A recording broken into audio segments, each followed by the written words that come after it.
Assalamualaikum warahmatullahi wabarakatuh. Bismillahirrahmanirrahim. Subhanakallahumma Rabbana la ilma lana illa ma 'allamtana innaka antal alimul hakim wa tub alaina innaka antat tawwabur rahim wa taqabbal minna innaka antas samiul alim. Allimna min ladunka ilman nafi'a ya dzal jalali wal ikram. Al-Fatihah. A'udzu billahi minasyaitonir rajim.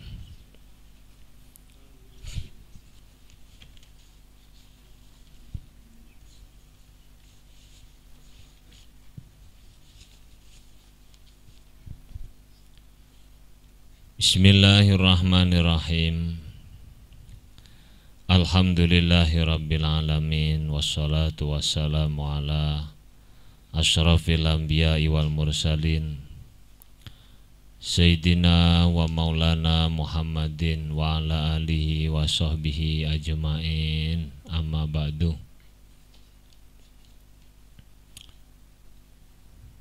Qala al-mu'allifu rahimahullahu ta'ala wa nafa'na bihi wa bi'ulumihi wa amaddana bi asrarihi wa ada alaina bi barakatihi. Amin ya rabbal alamin. Bismillahirrahmanirrahim.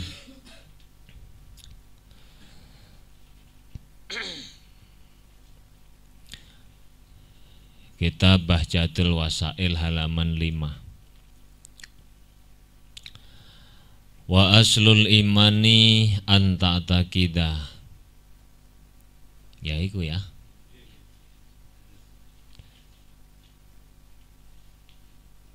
Annallaha ta'ala mawjudun wa annahu ta'ala wahidun la syarikalah wa la mithla lahu wa la shibha lahu. Laisa kamitslihi syai'un wa huwas samiul basir. Khalaqas samawati wal ard wa khalaqal mauta wal hayata wa ta'ata wal ma'siyata wasihata wasaqama wa jami'al kauni wa ma fihi wa khalqul khalqi wa a'malihim wa qadri arza wa qadara arzaqahum wa ajalahum la yazidu wa la tazidu wa la tangkusu wa la yahdisu hadisun illa biqadaihi wa qadari. Wa aslul imani utawi pondasine iman iku anta takida yentong yakinaken sira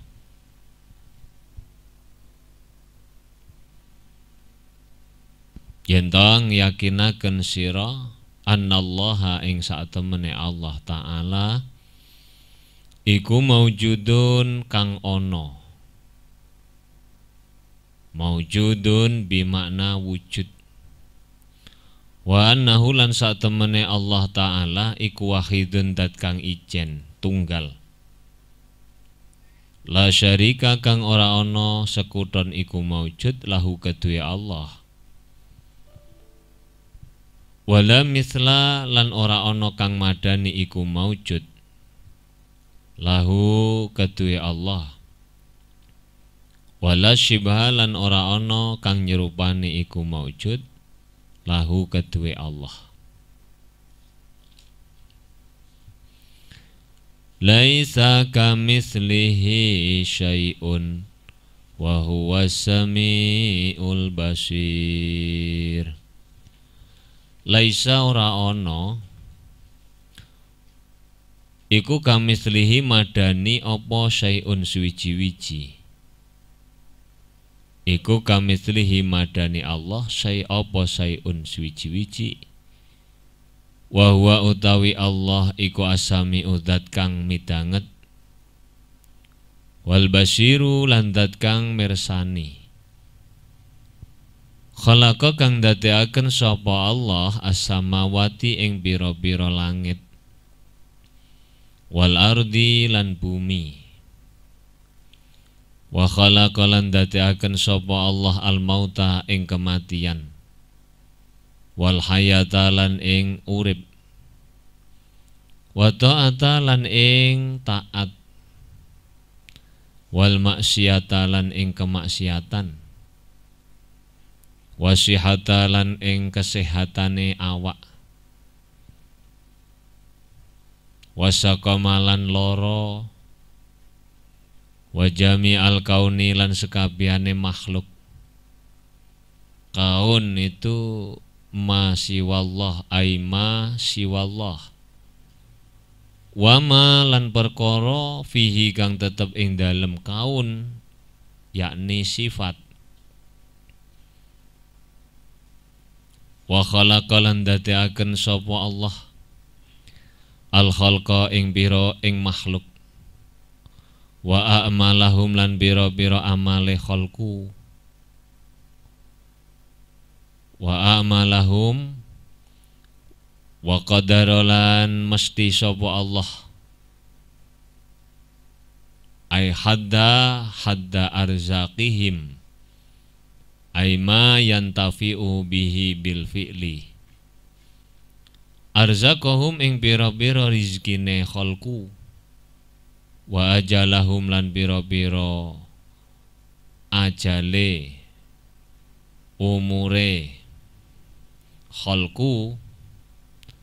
La tazidu kang ora tambah apa arzak. Wal ajal wala tangkusulan ora sudo apa mau arzak wal ajal.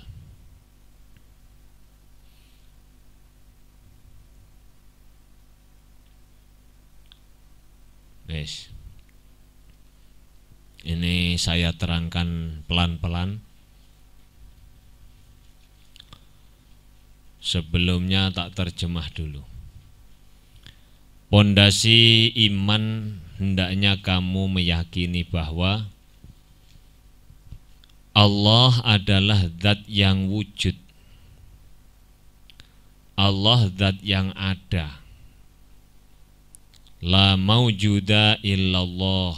Allah tidak ada yang wujud kecuali wujudnya Allah. Tidak ada yang menyamai Allah. Laisa kamitslihi syai'un wa huwas samiul basir. Allah lah yang menciptakan langit dan bumi. Allah lah yang menciptakan kematian dan kehidupan. Allah yang menciptakan taat dan kemaksiatan. Menciptakan kesehatan dan penyakit. Dan seluruh makhluk yang ada di bumi serta sifat-sifat yang ada pada makhluk. Allah lah yang menciptakan amal makhluk, perbuatan makhluk, dan serta menakar atau mengira-ngirakan rizkinya makhluk, serta mengira-ngirakan ajalnya makhluk. Rizki dan ajal tidak akan pernah bertambah dan juga tidak akan pernah berkurang.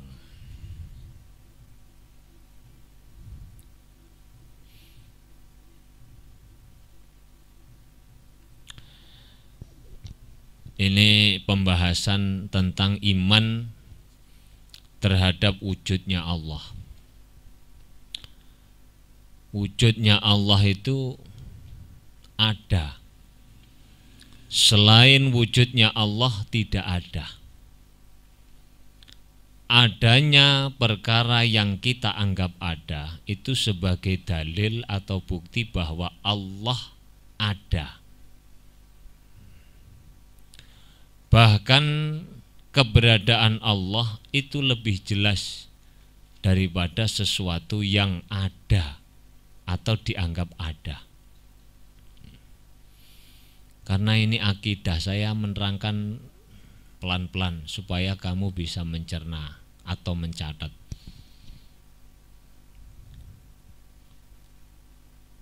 Nah, kenapa selain Allah itu dianggap tidak ada? Karena memang pada kenyataannya selain Allah tidak ada. Selain Allah tidak ada. Yang ada hanya wujudnya Allah. Kalaupun kita hari ini menganggap bahwa selain Allah termasuk kita ada, keberadaan kita itu karena diadakan yang ada. Diadakan yang ada. Jadi Allah itu ada tanpa awalan dan tanpa akhiran. Allah ada qidam, tanpa diawali dan tanpa diakhiri, baqo. Bahkan Allah itu ada sebelum kata ada itu ada. Dan Allah akan tetap ada sampai kata ada itu tidak ada. Mumet dah. Ngopi lek mumet. Tak baleni, Allah itu ada sebelum kata ada itu ada dan tetap akan ada setelah kata ada itu sudah tidak ada. Tidak ada yang menyamai Allah sesuatu yang ada di langit dan yang ada di bumi. Tidak ada. Allah lah yang menciptakan kematian. Allah lah yang menciptakan kehidupan, sekaligus Allah menciptakan ketaatan, menciptakan kemaksiatan, menciptakan surga, menciptakan neraka, menciptakan seluruh bentuk aktivitas dan amal perbuatan manusia. Termasuk manusia, tapi bukan manusia saja, seluruh makhluk Allah yang menciptakan perbuatannya adalah Allah. Ini nanti saya terangkan satu persatu. Allah menakar rizki, sudah menentukan tidak ada yang baru dan tidak ada satupun yang baru di muka bumi ini illa biqada'in wa qadar. Nah, sekarang saya mau ngomong tentang qada' Allah. Qada' dan qadar. Qada' itu apa, Pak? Qada' itu adalah ketentuan Allah di zaman azali. Zaman azali itu zaman di mana belum ada satupun makhluk, yang ada hanyalah Allah.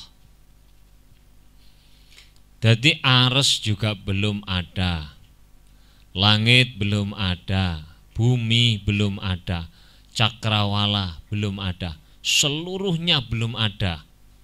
Yang ada hanyalah Allah. Zaman itu disebut dengan zaman azali. Nah, ketentuan Allah pada saat zaman azali itu disebut dengan qada'. Qada'. Kalau dalam kitab disebut qada' dan qadar, maka memiliki pengertian yang berbeda.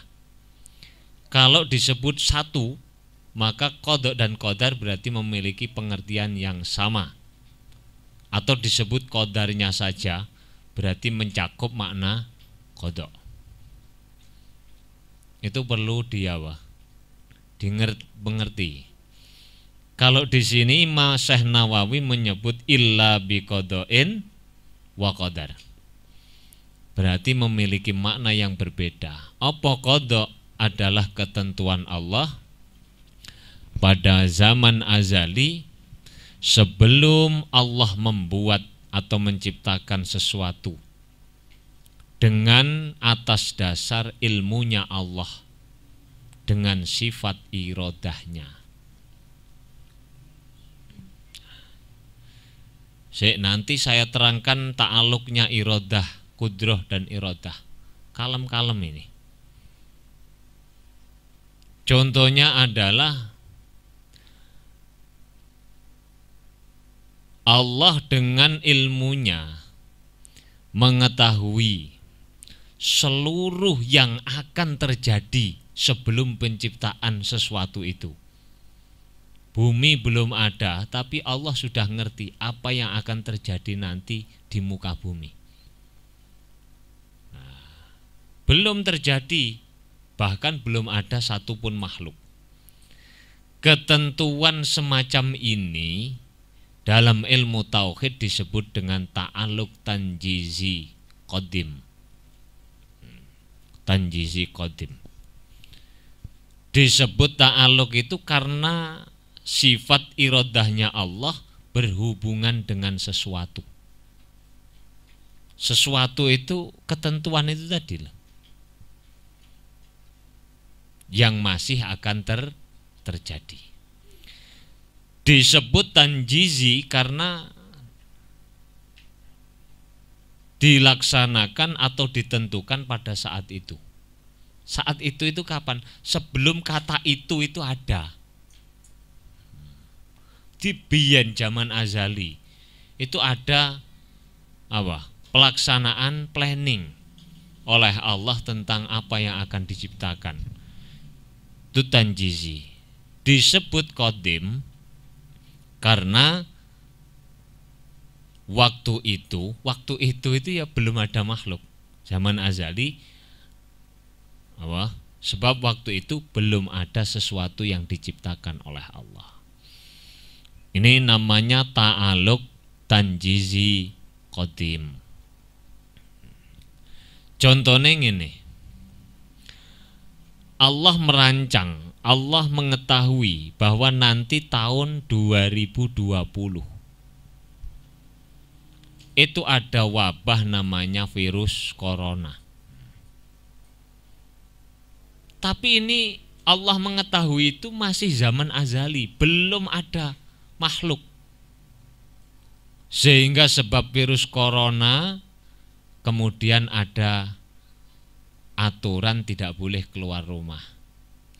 Sehingga karena tidak ada pekerjaan, tidak ada aktivitas, akhirnya ngaji. Iki sik biyen gurung enek, makhluk gurung enek, donya langit gurung enek, ares belum ada.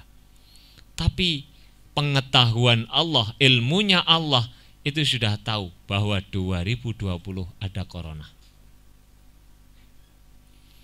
Nah, kemudian ternyata pada tahun 2020 enek pelaksanaan virus corona, wabah virus corona, terus banjur ngono ono ngaji temen koyok saiki iki. Pelaksanaan ketentuan Allah ini disebut dengan ta'aluk tanjizi hadis. Ta'aluk tanjizi hadis. Jadi disebut ta'aluk karena ada hubungan planning dengan kenyataan, tanjizi pelaksanaannya dilaksanakan, hadis itu sekarang.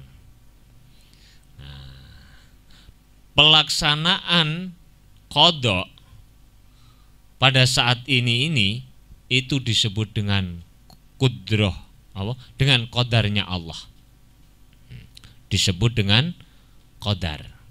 Kalau rancangan sebelum diciptakannya makhluk itu namanya qadha. Sifat qudrat Allah itu memiliki ta'aluk yang disebut dengan ta'aluk qabdah. Ta'aluk qabdah.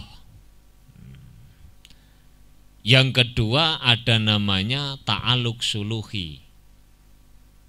Kemudian yang ketiga ada disebut dengan ta'aluk tanjizi. Nah, contoh, tadi saya contohkan bahwa ada apa? Virus corona. Sekarang saya membuat contoh lain. Ono wong besok tahun 81 iku ono arek bayek lanang jenenge Andre. Cedek aku ya tak gawe contoh ta. Jenenge Andre. Andre iku mondok sampai 32, wis 32 tahun no, mondok ya. 32 tahun mondok. Nah, wong umure cek pira? Umurmu wis pira? 32. Ya kecilik sampai saiki mondok terus ora mulih-mulih. Iku mak biyen dulu masih belum ada makhluk sama sekali. Itu Allah sudah ngerti. Enek wong jenenge Andre mondoke 32 tahun. Nah, ternyata betul pada tahun 81 lahirlah orang yang laki-laki yang bernama Andre, mondok 32 tahun tenan. Jarak antara zaman azali sampai tahun 80 itu kan jeda waktu yang lama. Jeda waktu yang lama. Ketentuan ini, ketentuan Allah yang berupa enek wong lanang arep lahir tahun 81, itu namanya ta'aluk qabdah. Artinya bahasa sederhananya ketentuan itu dalam genggamannya Allah. Dalam genggamannya Allah. Qabdun itu menggenggam. Qabdah itu genggaman. Kemudian Allah itu dengan sifat iradah, ilmu dan iradahnya Allah, iku ngerancang sing jenenge Andre iku dhuwur. Rambutnya lurus, gak keriting. Putih, mancung. Wah. Ini kok didadekno ngono iki apa? Karena Allah ngerti pantese sing jenenge Andre ya gedhe dhuwur. Kepatutan itu loh disebut dengan suluhi. Enek arek jenenge Alfian iku ora pantes dadi dhuwur. Allah ngerti wi. Pantese ya ndek lemu ngono kuwi.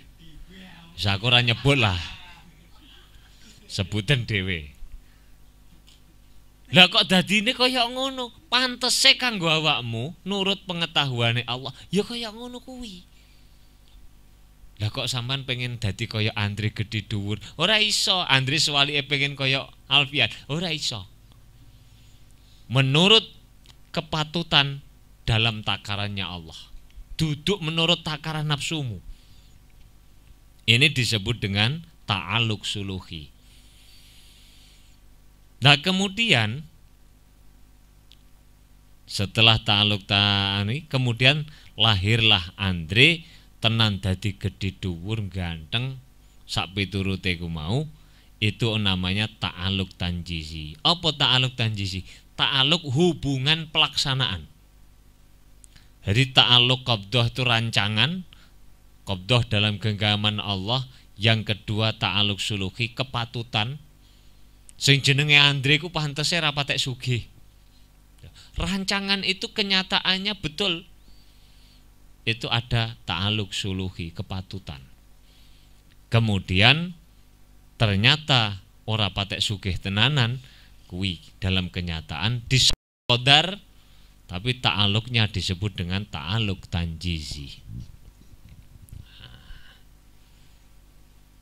Maneh tak contohno, wis paham ngene iki mu. Tak contohno maneh. Ta'aluk suluhi mu.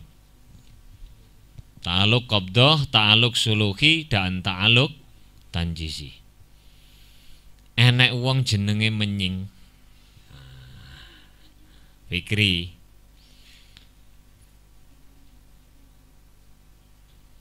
Iku musim riyaya korban tahun 2020, arepe korban nganggo sapi. Korban sapi. Korban sapi ku mesti sampean golek apa? Sapi. Terus kemudian sampean golek apa? Golok. Wis loro kuwi dhisik suntuk sate engko to sate awakmu ki. Nyate engko dhisik urung dibeleh kok. Sapi ambek golok.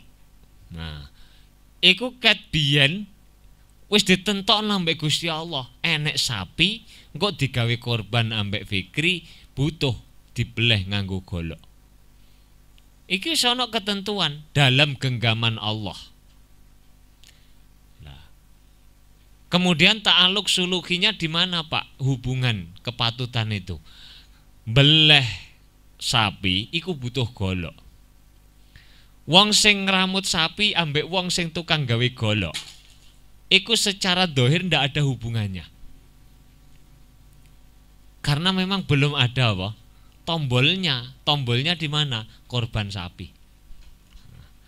Kemudian menyeng akhirnya kurang rong dino teko mbeleh, dheweke ning pasar Tunggorono.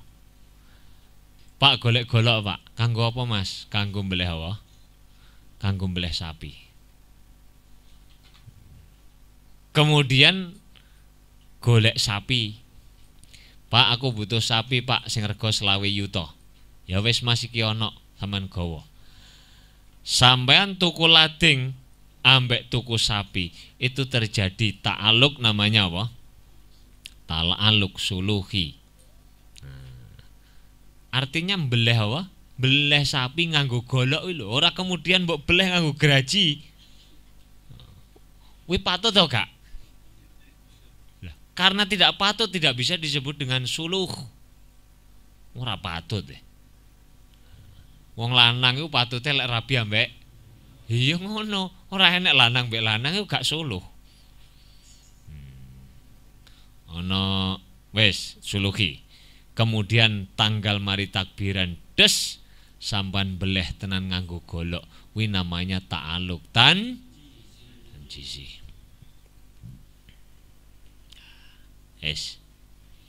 Iku ta'aluk.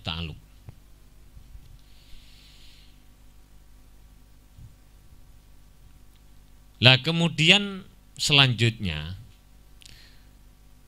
termasuk kita ini adalah memiliki apa? Harus memiliki pemahaman terhadap qada dan qadar ini secara mendalam. Tak jerokno, rotok jeru didik. Saiki dawe Imam Ad-Dasuki nenggone kitab Umul Barohin. Ta'aluke sifat iradah iku keri didhisikno sifat kudrah. Kudrah lebih dulu daripada iradah. Padahal dalam kenyataannya iradah dulu baru apa? Kudrah. Tapi kenapa dalam ilmu tauhid yang didahulukan kudrah kemudian iradah? Karena alasan ulama ahli tauhid itu adalah taksir atau pengaruh kudrah itu lebih jelas tampak oleh kita daripada taksir atau pengaruhnya sifat iradah. Taksir pengaruh itu apa toh Pak? Kita tidak tahu pengaruh apa yang terjadi ketika Allah menghendaki. Oh memang tidak tampak dan kita belum ada. Meskipun sudah ada kita tetap tidak ngerti apa yang dikehendaki Allah. Lah kalau taksirnya sifat kudrah itu nyata. Saiki awakmu lah yo ngaji tenan toh. Krasa tenan toh. Mangan iku wareg lah yo krasa. Pengaruh dari qadarnya Allah, kudratnya Allah itu lebih bisa kita rasakan atau kita tangkap dalam kenyataan. Makanya oleh ahli tauhid didahulukan kudrat dhisik baru iradah. Nah, ta'aluknya sifat kudrat dan iradat itu hanya kepada mumkinat, la wajibat wala mustahilat. Tidak berhubungan dengan wajibat dan mustahilat. Artinya tidak boleh kamu mempertanyakan kudrah dan iradah kamu hubungkan dengan apa? Perkara yang wajib ataupun yang mustahil. Contoh, Haman moro-moro takon, Pak, mau apakah mampu Allah menciptakan istri atau anaknya sendiri? Menciptakan istri atau anak itu adalah mustahilat. Hal yang mustahil, tidak mungkin. Karena masalah itu tidak mungkin, tidak boleh kamu hubungkan dengan sifat kudrat ataupun iradah. Apalagi kamu tanya, Allah ada di mana? Ini di YouTube banyak, makanya kita mbok online no, iki kanggo jawab apa? Ya aku ora jawabi wong ngono-ngono ku ora butuh jawaban. Saya menerangkan yang sampean. Lek enek wong takon Allah di mana? Itu namanya menghubungkan apa? Mustahilat dengan sifat kudrah dan iradah. Kok Allah di mana itu pertanyaannya saja sudah salah. Kalau mau fair loh ini. Pertanyaan salahnya di mana, Pak? Pertanyaan Allah di mana kok salah? Apakah Anda tidak berpikir bahwa Allah itu ada sebelum sesuatu apapun ada? Termasuk waktu dan tempat. Belum ada, Allah sudah ada. Kok kamu tanyakan Allah di mana? Kalau kamu misalnya mengikuti pertanyaan itu, misalnya jawabannya Allah di langit dengan dasar hadis ini, mbuh iku dhaif, mbuh iku mursal, mbuh iku macam-macam lah. Tapi nalar saja, ndak usah pakai hadis. Pertanyaan Allah di mana itu ndak bisa dijawab. Kenapa?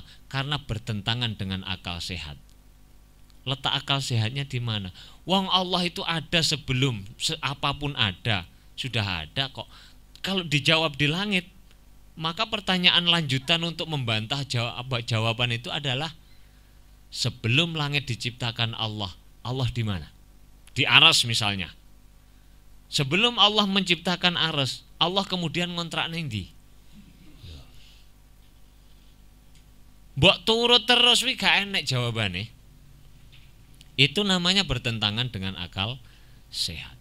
Selama Anda masih sehat, maka tidak akan pernah bertanya Allah di mana. Lah awakmu wis mulai takon Allah di mana, berarti rodok setengah rolas.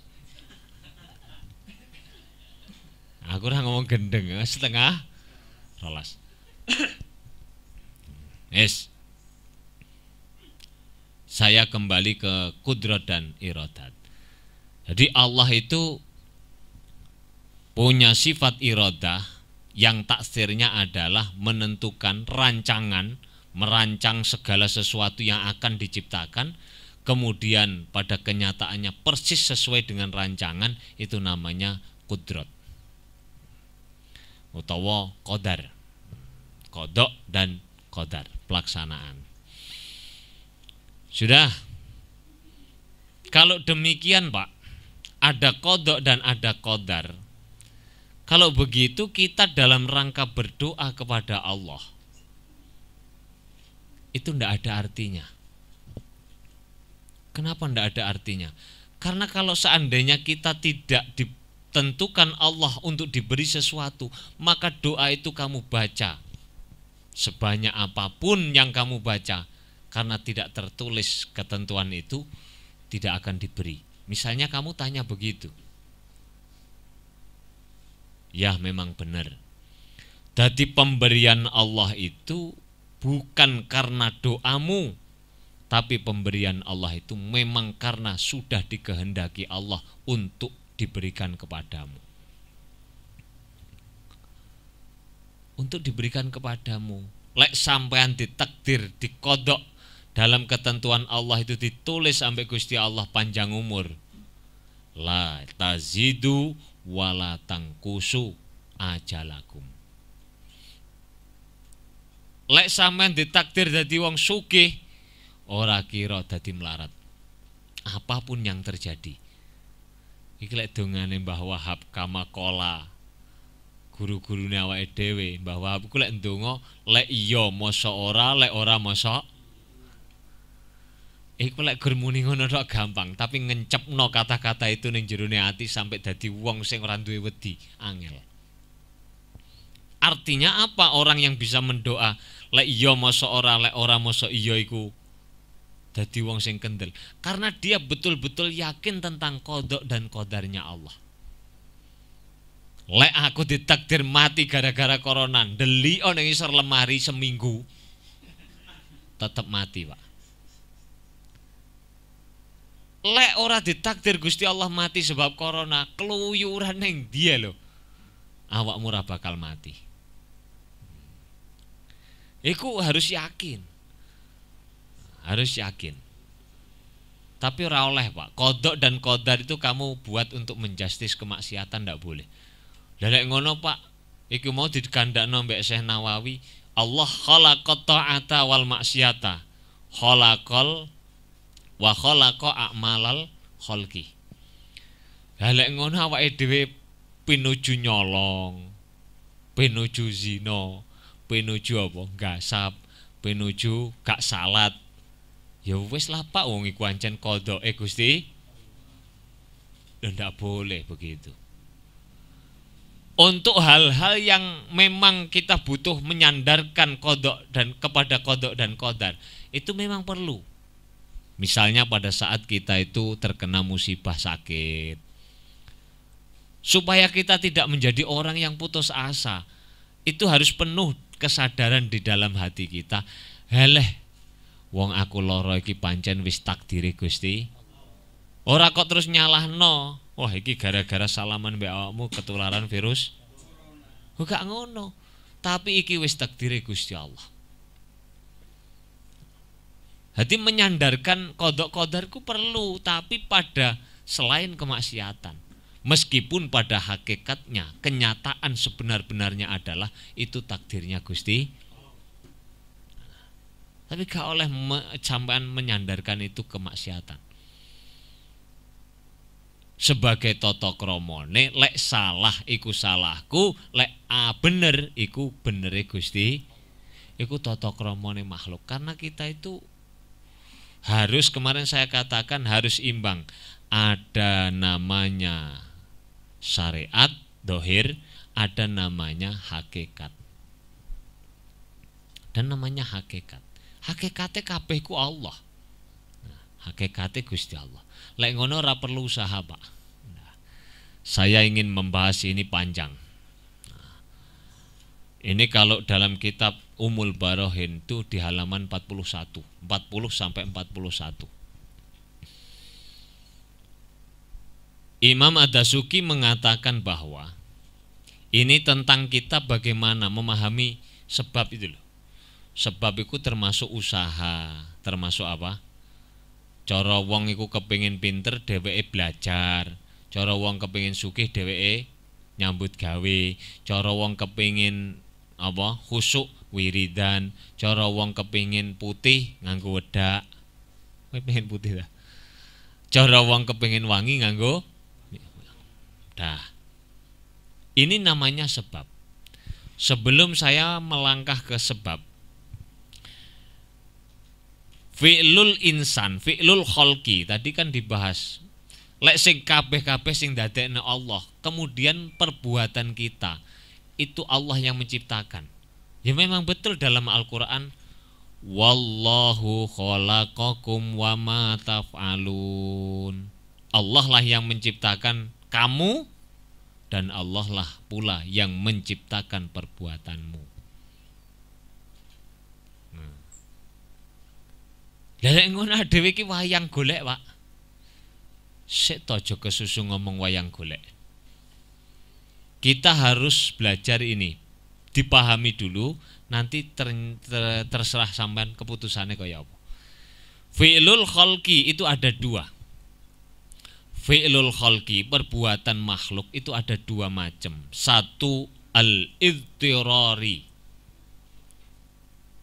artinya perbuatan yang refleks. Sampean tahu gringgingan? Gringgingan tahu lah? Gringgingan itu apa kena mbok hindari? Tidak. Kena mbok sengaja? Ndak. Tidak bisa dihindari, juga tidak bisa diusahakan. Itu namanya fi'lul idtirariyun. Apa maneh? Kedep. Kedep iku iso menghindari kedep sampean. Ora. Keduten, ngerti keduten? Keduten iku yo gak iso dihindari. Perbuatan-perbuatan yang hanya bisa dilakukan tanpa bisa dihindari disebut dengan fi'lun idtirariyun. Kemudian yang kedua ada fi'lun ikhtiyariyun. Perbuatan yang bisa untuk dihindari dan bisa dilakukan. Manusia itu hanya punya dua ini. Kalau tidak idtirari mesti ikhtiyari.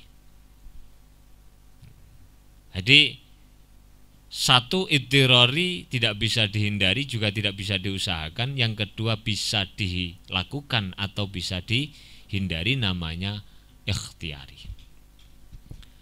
Nah, terkait dengan pemahaman idtirari dan ikhtiyari itu, kita ahli sunnah wal jamaah meyakini bahwa semua perbuatan manusia yang bersifat atau berbentuk idtirari itu murni dari Allah Subhanahu wa ta'ala. Jadi murni itu perbuatan Allah Subhanahu. Setiap kamu kedutan, geringgingen, itu murni perbuatan dari Allah Subhanahu wa ta'ala.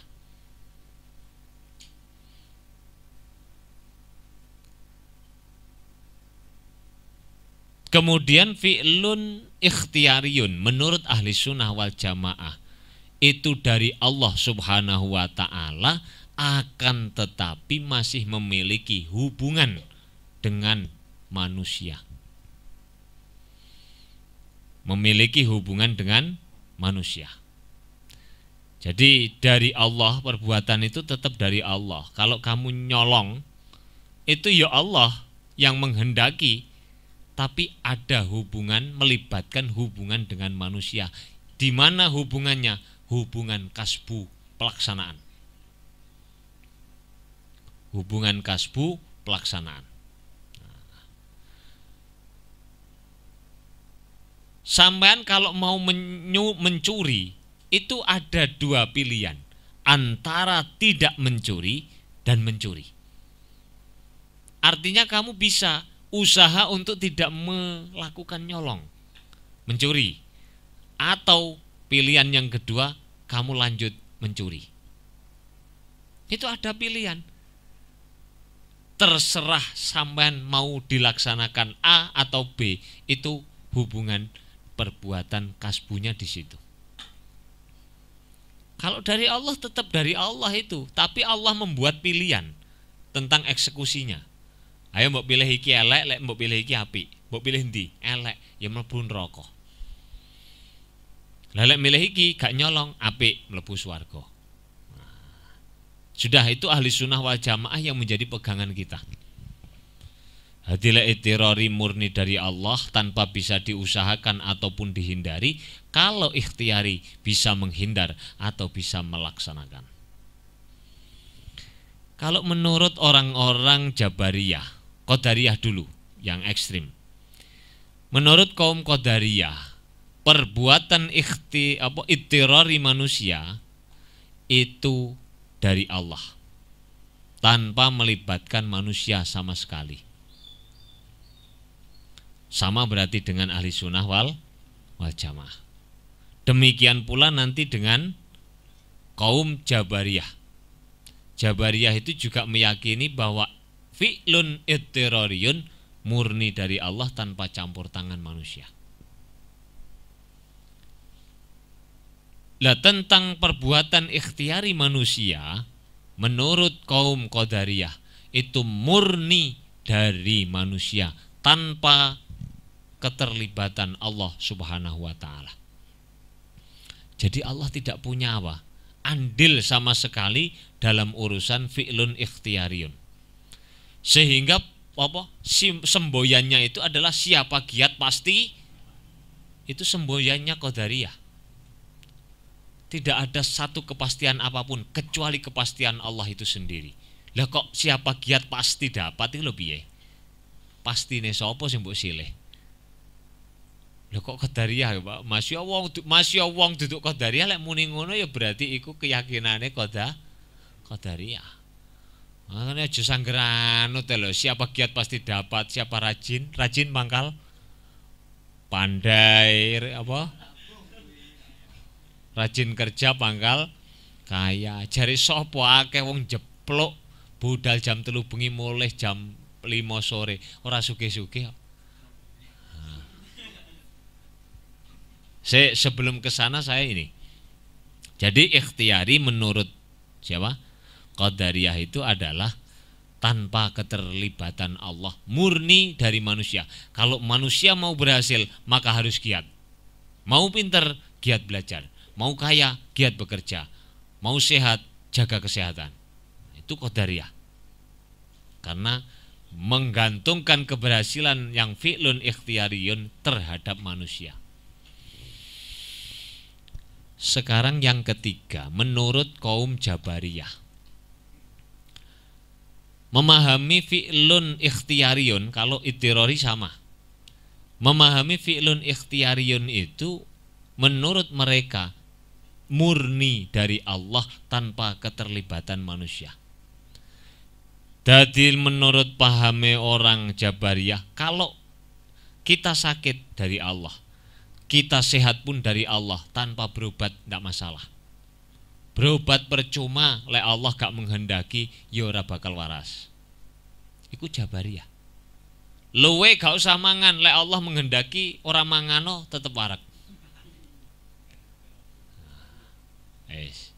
Ini pemahaman ini adalah pemahaman kaum Jabariyah. Sudah, sekarang saya berhenti sampai di situ. Karena pemahaman ini masih banyak. Ada Mu'tazilah, ada Mujasimah, ada Syiah pun ada 12 macam. Wah, ini ndak usah. Tapi pokok-pokok dasar kita bersentuhan itu Qadariyah dan Jabariyah, yang mirip tapi ndak sama. Atau setidaknya kalau dengan Qadariyah itu lawan debat yang paling ekstrim lah. Dulu ini saya mau cerita dulu. Kok tegang terus Pak, tak ceritani. Ini saya ndak membaca, ini saya mendengar keterangan ketika saya diajar dulu diceritani. Saya ndak ingat kitabnya apa, tapi saya ceritanya masih ingat.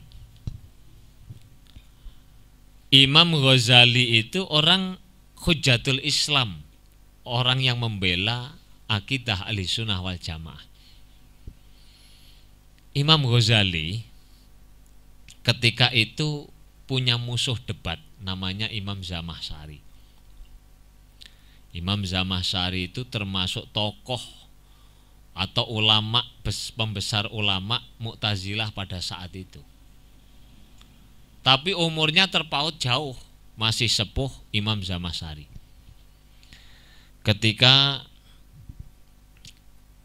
berdebat dengan Imam Zamakhsyari itu sampailah pada bab qadha dan qadar, termasuk pembahasan fi'lul insan yang bentuknya ikhtiyari. Menurut Zamakhsyari karena Mu'tazilah sama seperti Qadariyah, beliau mengatakan bahwa perbuatan ikhtiyari manusia murni asal dari manusia, tidak ada hubungannya dengan Allah. Sementara Imam Ghazali karena Ahlussunnah wal Jamaah mengatakan bahwa baik ikhtiyari maupun ittirari itu dari Allah. Hanya saja kalau ikhtiyari tetap masih ada keterlibatan Allah, juga ada keterlibatan manusia. Debat itu sadina gak mari, rong dino, seminggu, sak wulan, rong wulan, telung wulan, wis berdebat. Dijawab Quran kono, jawab Quran. Didalili hadis kono yang gawa hadis. Terus nggawa apa neh? Mosok nggawa golok. Akhirnya Imam Ghazali ku jenuh, piye carane? Inilah kemudian beliau itu bisa mematahkan golongan filosof barat yang kemudian beliau mengarang Tahafutul Falasifah, mengalahkan argumentasinya ahli filosofi. Terus mengalahkan orang-orang Mu'tazilah itu kan ahli debat, ahli retorika, ahli logika. Mencari cara bagaimana untuk mematahkan argumentasi Mu'tazilah. Iki apike wong biyen lek debat ilmu itu ilmiah tentang gebrak-gebrakan meja. Iku urusan debat, tapi mari ngono ngopi bareng join. Apike wong biyen. Ora ana hubungan antara person itu ndak ada. Yang ada itu hubungan ilmiah. Kalau ilmiah bisa dipatahkan, maka sampean lek salah melu aku. Lek aku terbukti salah secara ilmiah, aku melu awakmu. Lah kok awake dhewe. Imam Syafi'i iku lak hebate wong hebat. Nyatane hebat ya Allah. Sampai hari ini Imam Syafi'i masih diikuti oleh 3/4 umat Islam di seluruh dunia. Berarti cara berpikir, logika, argumentasi itu hebat. Itu saja masih mengatakan begini. Andaikan kamu temukan hadis sahih yang lebih sahih dari hadis yang saya pakai untuk dalil istimbat, maka saya ikut madhabmu. Kamu tidak harus ikut saya. Itu Imam Syafi'i loh, hebat. Tani sampai hari ini gak ono sing iso mbatalno apa dalil istimbate. Malah akeh wong arepin debat argumen Imam Syafi'i dalam kitab Ar-Risalah, malih tobat, aku tak melu madhab iki ae. Jadi orang-orang dulu itu akhlaknya begitu, gak kayak wong saiki, ora cocok titik, ora nyopo, Pak. Apa maneh nraktir, apa maneh gak mungkin. Akhirnya ketemulah cara. Beliau punya anak perempuan namanya Fatimah, Imam Ghazali. Akhirnya beliau tanya kepada anaknya, kene nduk rene tak kandhani. Napa, Bah? Abah iki punya lawan debat tentang akidah. Ini urusan penting. Saya berharap dengan pertolongan atau bantuanmu, saya bisa mengalahkan atau mematahkan argumen lawan debat saya Mu'tazilah. Jadi tujuannya nopo niki Pak berdebat? Ya li'il kalimatillah, membela agamane. Apa jawabane Fatimah? Kalau begitu saya siap membantu. Nopo sing saged kula lakoni? Ngene nduk. Aku kepingin sampean rabi ambek Imam Zamahsari. Jarine anake, "Lak pun sepuh apa?" Ya wis tuwek wong Imam Ghazali kalah tuwek kok timbang apa? Apa maneh iki anake. Tapi lek tujuane pancen li'il kalimatillah, kula siap bah. Sami'na wa ta'na. Ya wis siap awakmu ya, gelem? Gelem. Ya wis tenono. Akhirnya kemudian Imam Ghazali ke dalamnya siapa? Imam Zamahsari. Guyon, ya wis biasa ora wayahe debat tok iki. Biyen iku lho, kok debat ilmiah, perang fisik itu, perang fisik. Banyak Sam'un Al-Ghazi itu tokoh terkenal yang difilmkan oleh orang barat, bukan Sam'un namanya tapi Samson. Samson Al-Ghazi. Sam'un itu aslinya. Itu perang sampai berminggu-minggu. Itu kalau waktunya sholat, musuhe leren. Ya wis sholat dhisik ancen awakmu Islam. Sholat wiridan. Wis mari wiridan, ayo perang neh. Lah sakjane lek cara wong gicik, iku lak yo wayahe sujud penggal ya putul to. Tapi tidak, itu kesatria namanya. Jadi lek ancene aku menang dia mbek awakmu, adu tenan. Ora kok golek limpene tok watu gak. Akhirnya guyon-guyon. Dalam perbincangan itu beliau ngomong, jenengan niku ketingale kok tasih koyok wong nom. Koyok iki asline wis tuwek. Nah, Imam Zamasari jawab, maksud sampean ngopo kok takok ya ngono? Napa jenengan boten kepingin rabi malih? Jenengan boten kepingin rabi malih ha? Imam Zamasari muni, sinten sing tasih purun kalih kula niki pun tuwek swidak luweh umure. Umure wis 60 lebih. Enten niki perawan lho, perawan ting iki. Mosok gelem kalih kula? Nggih gelem. Sinten? Anak kula, Fatimah. Lek jenengan kersa kula akati sakniki. Oh nggih. Semangat 45, Andre. Wes swidak cik enek sing gelem ya. Awakmu cik 30 ora enek sing gelem iki ya. Urung sampean urung. Nah, karena setuju akhirnya diakati. Qabil tu nikah wa tazah. Mari ngono Imam Ghazali pulang. Jemput anaknya, ayo nduk tak terno ning gone bojomu, Imam Zamasari. Terno. Wis rada kesuwen, sing penting akate walimah nomor 15. Resepsi kaya ngono ku lho nomor 17. Saiki ora ya, anake riwa-riwi goncengan ngalor ngidul oleh arep mantu bulet. Sing penting iku Qabil tune kok. Lah tugasnya Fatimah itu ora atik dikandakno ngancane arek cerdas wis paham apa visi misine. Nah, akhirnya sudah paham visi misine abahe, bermalamlah di tempat suaminya. Wong ngancane apa? Ancane bojone kok wis dadi bojone iki duduk sandiwara ini bukan. Telah malam ya wis biasa manten anyar. Oh Andre kira-kira Andre. Wero ta gak ya? Bal-balan. Bal-balan ya. Bal-balan satu ronde oke. Mulus hasil mulus. Mari ngono ronde kedua. Cik mulus. Masih swidak wong jenenge apa? Wong alim, wong khusuk iku biasane kuat-kuat ini. Kuat-kuat. Lek wong iku kenapa kok sik umur 30, 40 wis gak patek lanang. Iku mergo kakean maksiat iki. Ono wedok delok, ono apa neh delok. Lek wong khusuk-khusuk, wong alim-alim iku ora tau ndelokne wong wedok liya, sing ono iku to. Sehingga Mbah Wahab itu pernah ada dalam buku biografi itu di apa? Digojloki, diguyoni ambek koncone. Yai kok roba rabi, kok bolak-balik nikah. Yai ku hiburane ya mung kuwi nobrak-nabrak kuwi tok. Mosok arep wayangan ya ora pantes.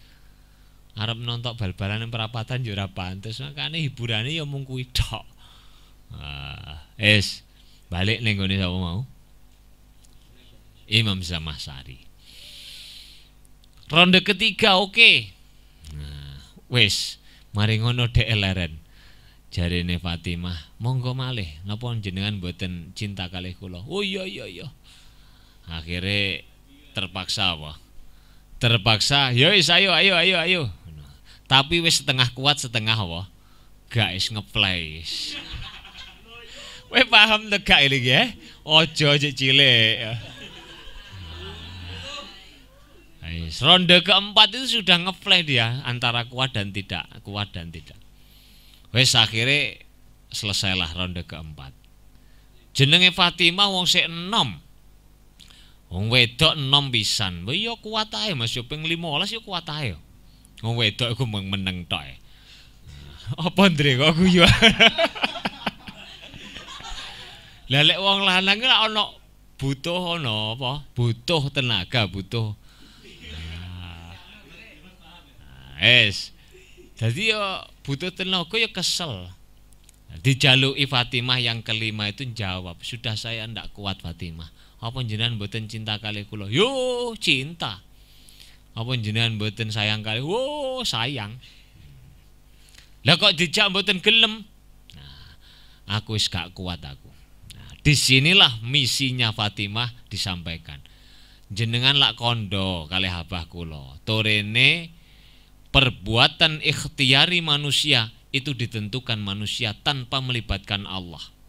Lah nek jenengan tresno, jenengan sayang kalih kula, ya ayo. Gak kuat aku. Langsung sadar di sini ini. Jadi ternyata perbuatan ikhtiari manusia itu memang betul dari Allah, tapi tetap melibatkan hubungan dengan manusia dalam hal kasbu. Langsung sadar. Jadi biyen niku perjuangan apa untuk membela agama Allah yang benar itu sampai ngorban apa? Anak barang. Perjuangan ya pengorbanan. Dah ya, ini kembali kepada pembahasan fi'lul insan menurut ahli sunnah wal jamaah idtirari murni dari Allah, tapi kalau ikhtiari itu Allah masih melibatkan hubungan dengan manusia dalam rangka kasbu.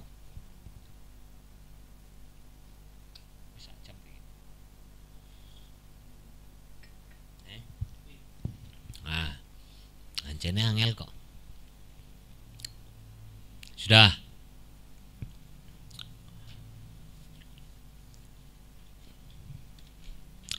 Saya ulangi. Ini kalau ndak mau lama ya berarti disambung. Tapi gak usah disambung, kok islali. Tak terus wae. Ini perbuatan manusia. Sekarang kembali kepada memahami qada qadar Allah, hubungannya dengan sebab.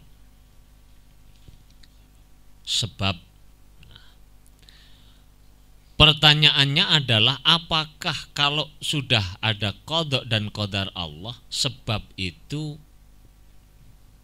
posisi sebab itu bagaimana? Karena kita bukan Mu'tazilah dan bukan Qadariyah ataupun Jabariyah, masih memahami bahwa ada fungsi sebab yang harus kita pahami. Nah, dalam memahami sebab itu ada 4 golongan. Dalam memahami sebab itu ada 4 golongan. Yang pertama adalah manik takodah annal asbaba al-adiyah tu'athiru fi musabbabatiha bitab'iha wa dzatiha wa talazumu bainahuma aqliyun. Ada orang, golongan pertama, memahami sebab. Mereka meyakini bahwa sebab adi, sebab menurut kebiasaan memiliki pengaruh terhadap musabab dengan watak sebab itu sendiri. Dan hubungan antara keduanya adalah lazim atau selalu. Orang yang berkeyakinan seperti ini dianggap kafir. Contoh, misalnya mangan iku lak terus ana wareg toh. Mangan iku namanya sebab, wareg kenyang itu adalah musabab. Kamu makan dengan keyakinan bahwa yang membuat kamu kenyang adalah makanan itu, dengan zatnya sendiri, dan hubungan antara makan dan kenyang itu selalu berdampingan. Orang yang berkeyakinan semacam ini adalah kafir. Dadi lek kapane sampean meyakini sing dadekno pinter iku sinauku. Dan lek kapan sinau mesti pinter, sampean iktekote koyok iktekote wong kafir. Saya tidak mengkafirkan sampean yang berkeyakinan ngono, tapi iku iktekote wong kafir. Yang kedua,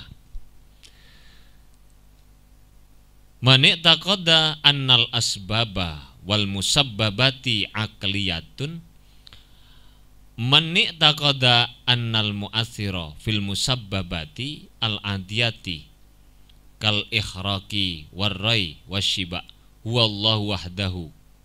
Loh, keliru.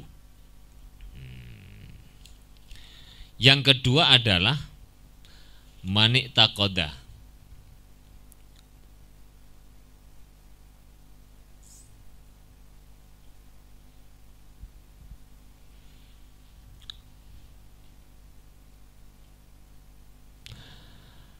Annal asbaba al-adiyata tu'athiru fi musabbabatiha biquwatin auda'ahallahu fiha wa talazzumu bainahuma adiyun wa hadha fi kufrihi qaulani was-sahihu adamu kufrihi. Ada kelompok yang kedua orang, segolongan orang yang meyakini bahwa yang mempengaruhi musabab adalah sebab. Dengan kekuatan yang dititipkan Allah kepadanya. Dan hubungan antara sebab dan musabab adalah lazim. Contoh begini. Orang meyakini bahwa keris itu tidak memiliki apa-apa, kekuatan ataupun magic ataupun apapun. Tapi yang membuat keris itu bisa membahayakan karena ada kekuatan yang dititipkan Allah pada keris. Lagi akeh ta wong ngingu keris. Lah menyimpen ngono tok gak apa-apa. Sing penting gak duwe keyakinan. Keyakinan ada kekuatan yang dititipkan pada keris oleh Allah Subhanahu wa taala. Atau dalam contoh lain, ake iki aja mbok gawe turu, apa maneh kena iler. Lah apa? Iki ana anune iki. Khodame. Sing dititipno Allah. Atau makan tadi saya contohkan, sak janjane sego gak iso membuat kenyang. Tetapi karena ada kekuatan yang dititipkan Allah pada nasi sehingga membuat kenyang. Orang yang berkeyakinan semacam ini ada dua pendapat. Satu mengatakan i'tiqad ini tidak kafir, satunya mengatakan masih kafir. Yang ketiga adalah manik taqadah annal asbaba annal mu'athira fil musabbabati al adiyati kal ikhraqi warrai wasyiba huwallahu wahdahu illa annahu ya'taqidu annal mulazamata bainal asbab wal musabbabat aqliyatun la yumkinu takhallufuha famata wujidatin nar wujidal ikhraq wa mata wujidal aqlu wujidas syiba wa hadza ghairu kafirin ijma'an illa anna hadzal i'tiqada jahlun. Yang ketiga, ada orang meyakini bahwa yang memberikan pengaruh terhadap musabab bukan sebab, tetapi Allah.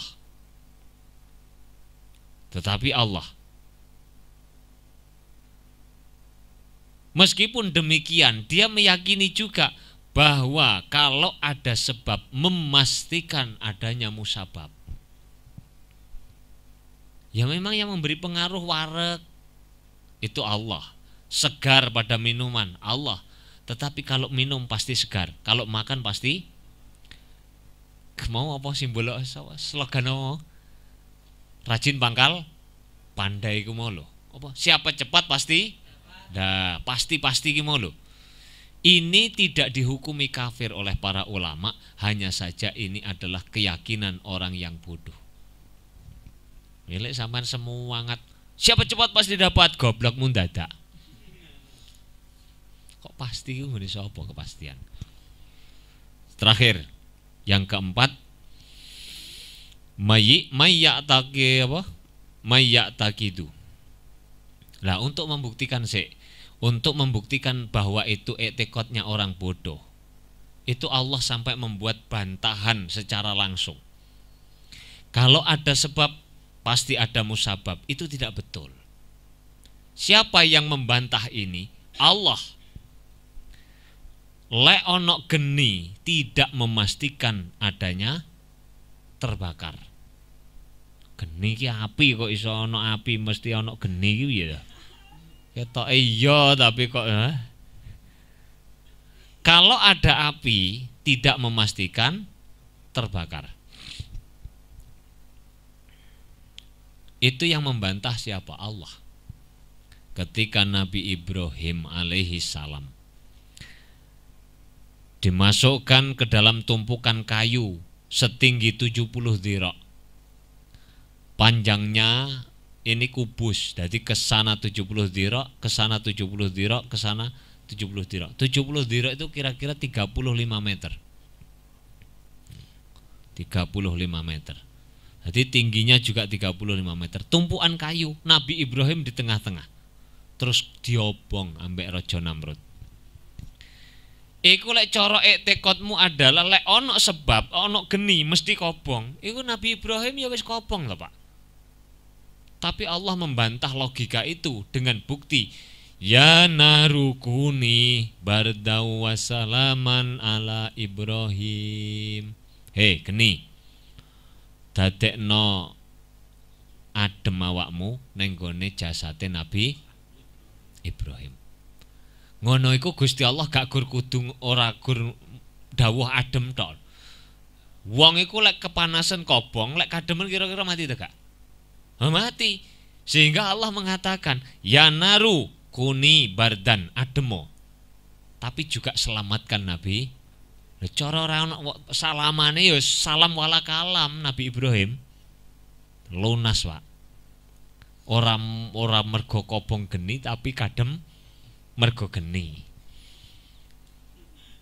Allah juga membuat tamsil lain bahwa logikamu yang begitu itu salah. Lek ono wong nikah mesti duwe anak, wi keliru, Pak. Buktine Maryam, Sayyidah Maryam duwe anak Nabiullah Isa alaihissalam tanpa apa? Bapak. Mulane aku lek ngulang apa? Logika ning arek-arek iku. Wi tak cuci otak dhisik. Cuci otak iku piye? We ngerti hitungan 1 tambah 1 piro? Yo ora mesti loro. Mesti ta gak? Lek sampean sampai ngomong mesti, wi goblok maneh. 1 tambah 1 ku gak mesti loro. Guru matematika rungokno iki.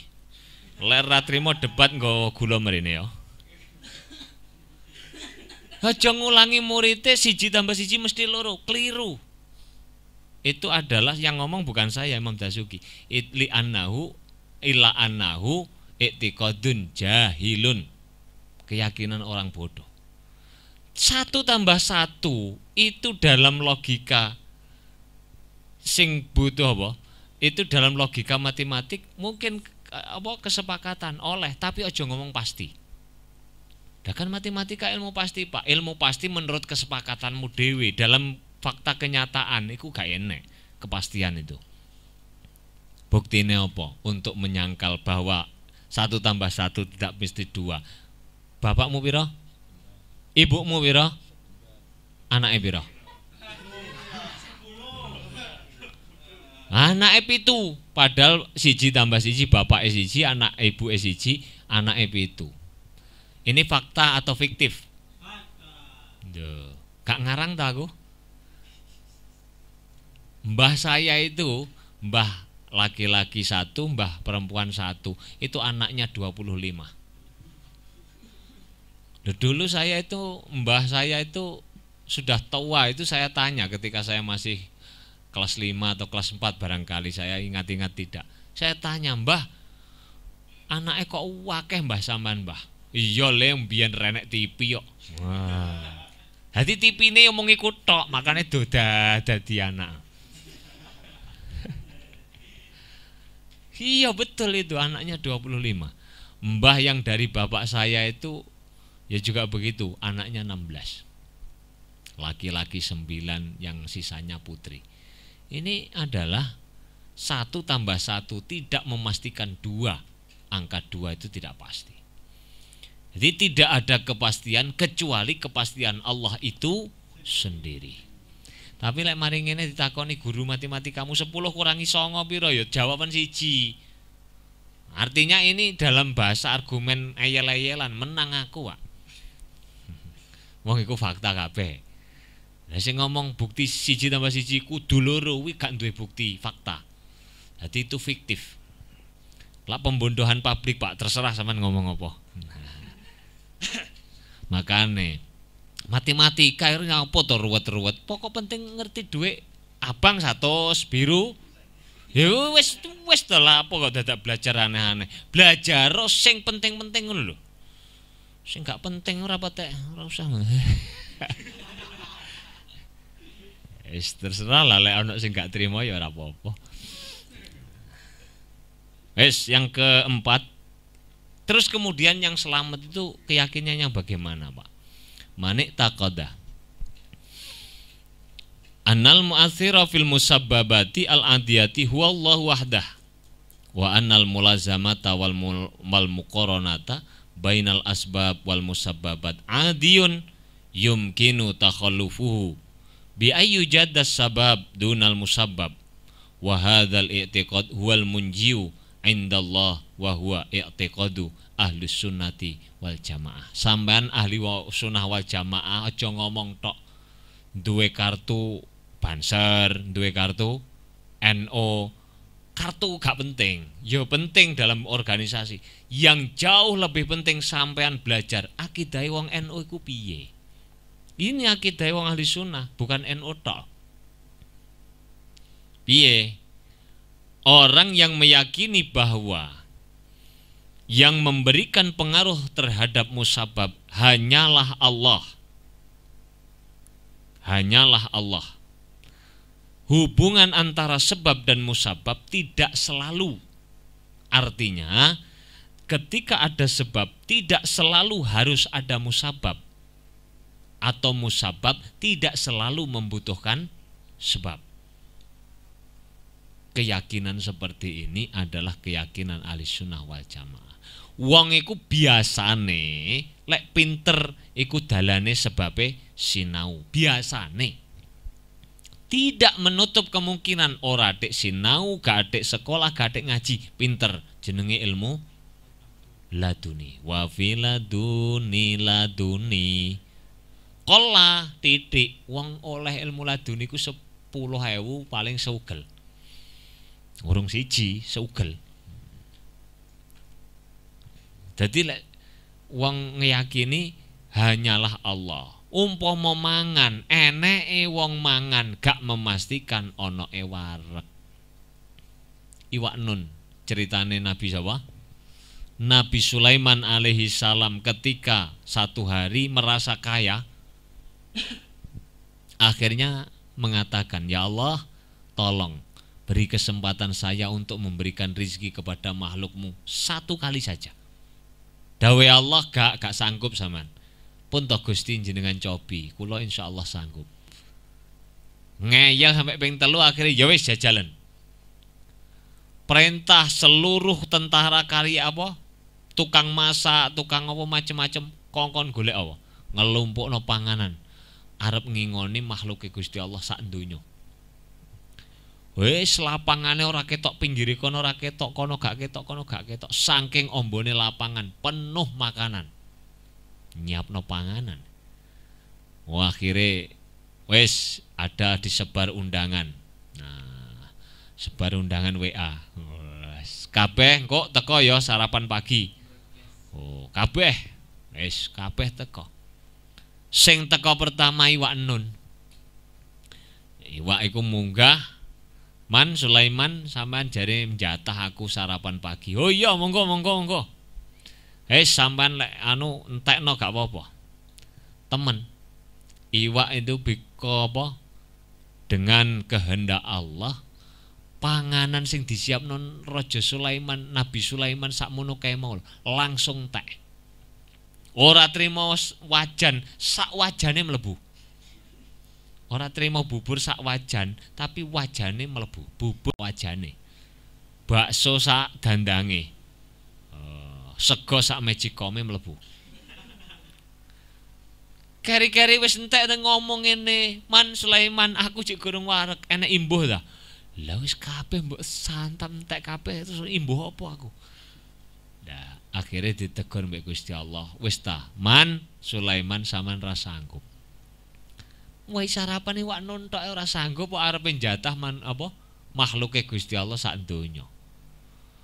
Ane neng kene mau dikandakno Allah memberikan dan menakar rizki dan umur makhluknya. Saya tidak akan mengulang ini.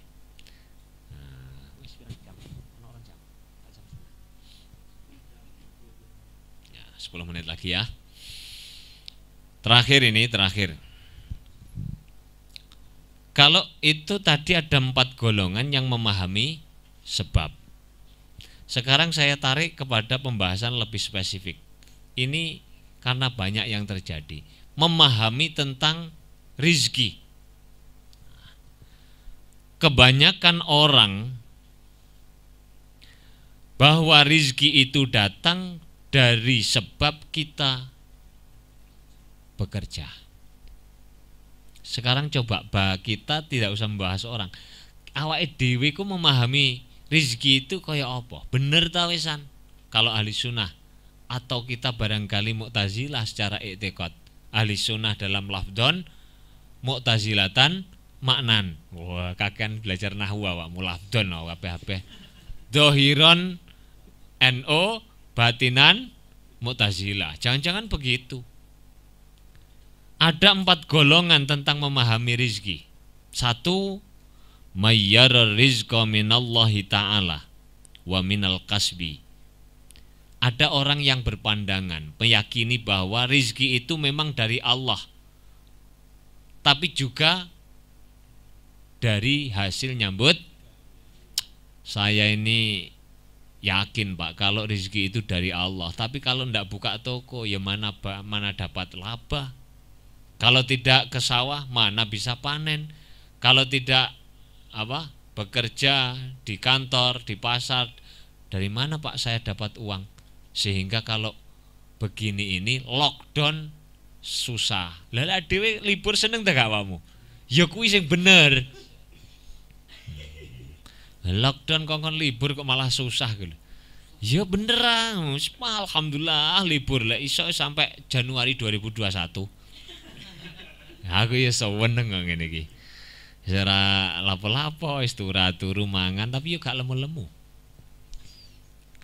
Orang yang berkeyakinan seperti ini fahuwa musyrikun. Orang yang menyekutukan Allah dengan selain Allah. Jadi jangan sampai kamu memiliki pemahaman bahwa rizki itu dari Allah. Kalau saya tidak buka toko tetap tidak dapat laba. Itu musyrik. I'tiqadian. 2. Mayyar rizqa minallahi ta'ala wala yadri ayyu'tiyahu amla fahuwa syakkun munafikun. Orang yang berkeyakinan bahwa rizki itu dari Allah, akan tetapi dia tidak yakin apakah Allah memberinya rizki atau tidak. Betul ya, Allah itu memberi rizki, tapi kalau saya begini kira-kira diberi Allah atau enggak? Orang yang berkeyakinan seperti ini fahuwa syakun munafikun, dia meragukan janji Allah. Di mana janji Allah? Wa ma min dabbatin fil ardi illa 'alallahi rizquha wa ya'lamu mustaqarraha wa mustauda'aha kullum fi kitabim mubin. Tidak satu pun yang melata di muka bumi kecuali atas tanggungan rizki atas Allah subhanahu wa ta'ala, termasuk kita. Kok dia kemudian meyakini apakah Allah memberi atau tidak? Maka itu orang yang meragukan janji Allah. Orang yang begini ini disebut dengan orang munafik. 3. Mayyar rizqa minallahi ta'ala wa la yu'addi haqqahu au ya'sillaha li ajlil kasbi fahuwa fasikun. Orang yang berkeyakinan bahwa rizki dari Allah. Alhamdulillah rizki saya banyak. Alhamdulillah jualan saya laris. Akan tetapi dia tidak melaksanakan hak dan kewajiban atas harta itu. Uang banyak zakat tidak mau, uang banyak sedekah gak mau, bantu fuqara masakin tidak pernah, yatim piatu juga tidak pernah, malah uang yang banyak untuk maksiat. Dolin ning doli, saiki gak enek doli gak ono, dolin ning dineh, diskotik, digawe apa? Wis gawe dolen tok sedekah gak tahu zakat gak gelem. Ini namanya orang yang meyakini rezeki dari Allah tetapi dia tidak mendatangi melaksanakan hak dan kewajiban. Orang yang seperti ini disebut fahuwa fasikun, orang fasik. Keempat, terakhir, ini yang selamat.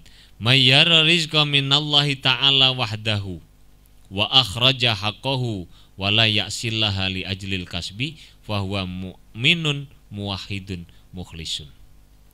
Orang yang berkeyakinan bahwa rizki dari Allah dan kemudian dia mendatangi hak dan kewajiban atas harta itu, dan dia tidak bermaksiat karena bekerja. Nah, jadi dia tidak ngawur, artinya tidak ngawur itu dia masih memakai aturan-aturan syariat dalam urusan bekerja. Nimbang, timbangane dipasno, naker takerane dipasno, terus ngergani gak gemplang.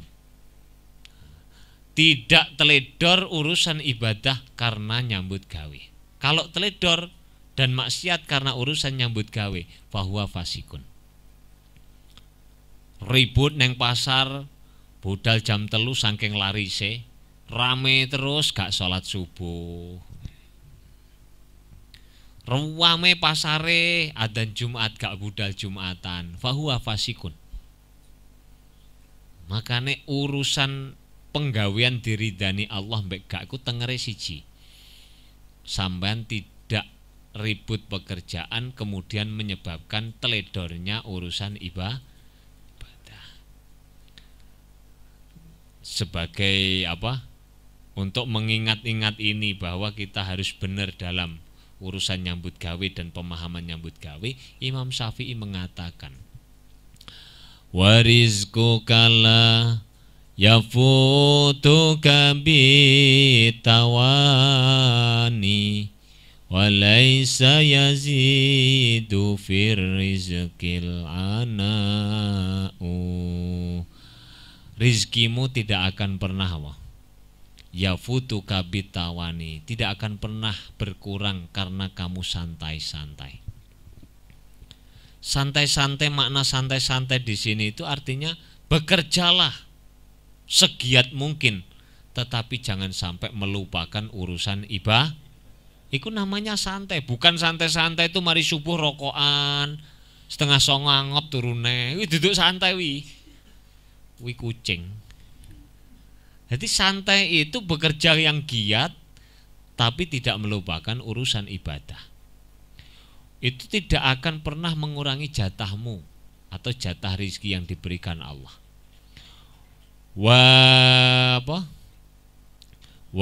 rizquka la yafutuka bitawani walaysa yazidu fir rizqil ana'u. Sebaliknya, ngoyomu, ngoyo apa? Iya, jeleputmu apa? Banting tulangmu tidak akan pernah. Banting tulangmu, usahamu yang luar biasa sampai meninggalkan kewajiban sedekah direwangi gak. Wayahe takziah gak berangkat karena repot urusan pekerjaan. Sholat jamaah tidak sempat urusan pekerjaan. Ada apa lagi? Wes macem-macem, puasa ndak mau ngeboti apa? Urusan pekerjaan. Ngoyon jeleputmu koyok ngono iku mau, tidak akan pernah menambah jatah rizki yang diberikan Allah kepadamu. Ini penutup dari pesannya Imam Syafi'i, ditulis beliau dalam kitab Diwanus Syafi'i. Nah, orang itu kalau urusan rezeki yang penting bawah bednya itu.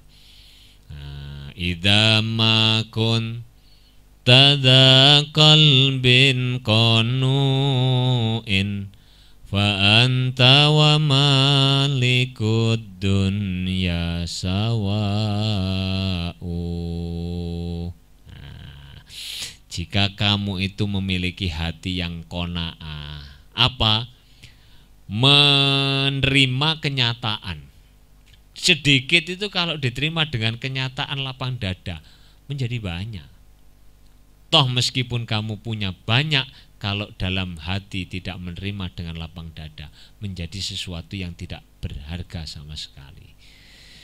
Dah, ini bab qada dan qadarnya Allah, plus urusan kita memahami sebab, plus urusan kita memahami rizki, itu harus sesuai dengan garis-garis besar yang disampaikan oleh para ulama akidah. Rabbi fanfa'na bi barakatihim